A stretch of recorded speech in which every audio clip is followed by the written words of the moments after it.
Welcome back, YouTube. It's your host, Bruce GNT, and we are here to talk about what's going on in New York. Apparently, someone made a threat towards mayoral candidate ZOHRAN MAMDANI, and they weren't playing with that. They said, nah, we're going to nip this in the bud right now. So let's jump right into it. All right, let's get right to Fox 5. Stephanie Bertini in Kew Gardens with our top story at 5. Stephanie.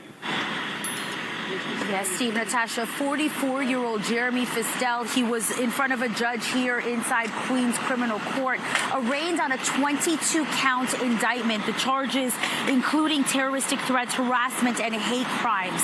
It's alleged he threatened Assemblyman and mayoral candidate ZOHRAN MAMDANI by leaving a series of anti-Muslim messages with his office. Fistel did not say anything to the media as he walked out of the courthouse with his attorney. The attorney did make a statement. We'll get to a piece of that interview shortly, but essentially he maintains his client's innocence. Fistel was arrested in Texas. Can I just say this? If you're going bald, bro, just embrace it. Like, just embrace it. Not his lawyer, him back here. Like, why you got that little strip right there, bro? It looks like you have like a little belt buckle like wrapped around your head. Like, just get rid of it, accept it, grow the beard out, get some beard oil. Like, do what you got to do, because this is just sad. This is just sad. That's why he made the threats. He was jealous of his hair. Mamdani got some nice hair. I ain't gonna front. And extradited to New York City. The charges he's facing include 4 counts of making a terroristic threat as a hate crime, 4 counts of making a terroristic threat, 7 counts of aggravated harassment in the second degree as a hate crime, 7 counts of aggravated harassment in the second degree.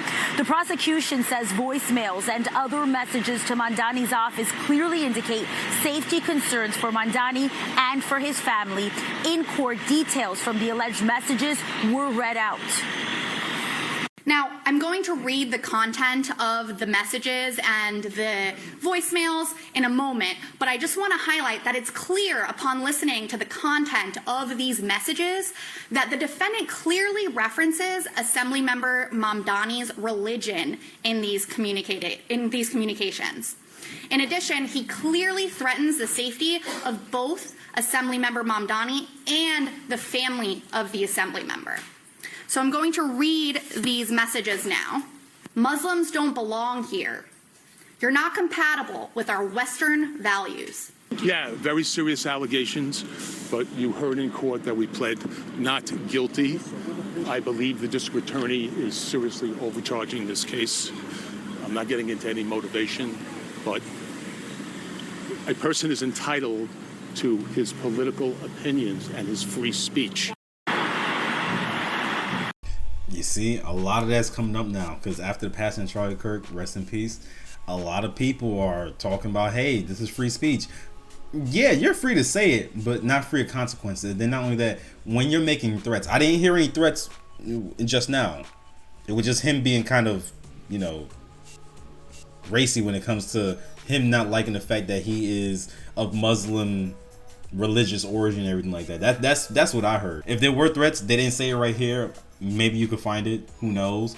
But I mean, yeah, that kind of does border on free speech a little bit. I mean, if you start making threats towards him and his family with our political climate that's going on right now, no. Now I can see why some people would say, okay, these charges are kind of, overcharged in a sense, but what's going on in our political climate and how people are being assassinated for their own takes, their own political thoughts, and their own feelings, it makes sense why this is going on right now.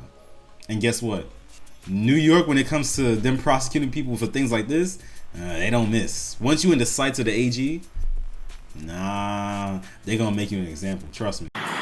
So that was Fistel's attorney, Ton Greenberg, outside of criminal court after things wrapped up this afternoon. Now, that was also after bail was posted for his client. We did hear from the Mamdani campaign in a statement, and here's just a piece of that statement. Unfortunately, threats of this nature are all too common, and they reflect a broader climate of hate that has no place in our city.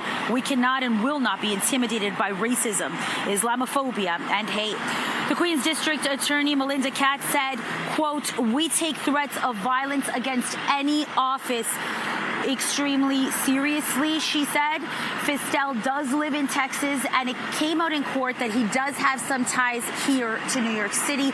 It was his family, Steve and Natasha, that posted a $30,000 bond. Back to you inside. All right, Steph, thank you. First and foremost, these are beautiful women. I like her eyes, and everything about her looks nice. Also, I said Attorney General, I meant District Attorney, sorry. Yeah, when District Attorney of New York has you in their sights, yeah, you cooked.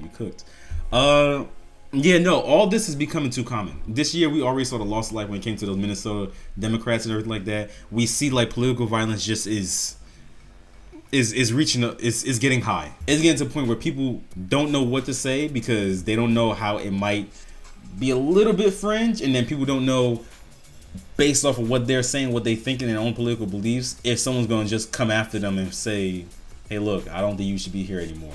So we get into like a really dangerous time. I just want to talk about this because this was the newest thing that popped up. And like I said, I'm going to talk about ZOHRAN MAMDANI because he's one of the most polarizing candidates in New York right now. And I'm interested to see what he's going to do for the city. Yeah, I know that he's a Democratic socialist. I'm not for that. But look, if the city of New York deems him worthy of being the mayor, what can I say? That's what they want to do. And you guys already know the drill. If you enjoyed the video, leave a like, comment down below. I mean, what do you feel can be done in this situation to really cool down the temperature when it comes to all this political violence? And do you feel like maybe this guy is being, and do you feel like maybe these charges against this guy may be a bit overcharged? Do you feel like he was just voicing his opinion and then even some of his political beliefs and they just took it to like the next level? Or do you feel like, hey, look, this should not be accepted in any way, shape, or form? Let me know in the comments down below. And subscribe if you want to see more. Peace.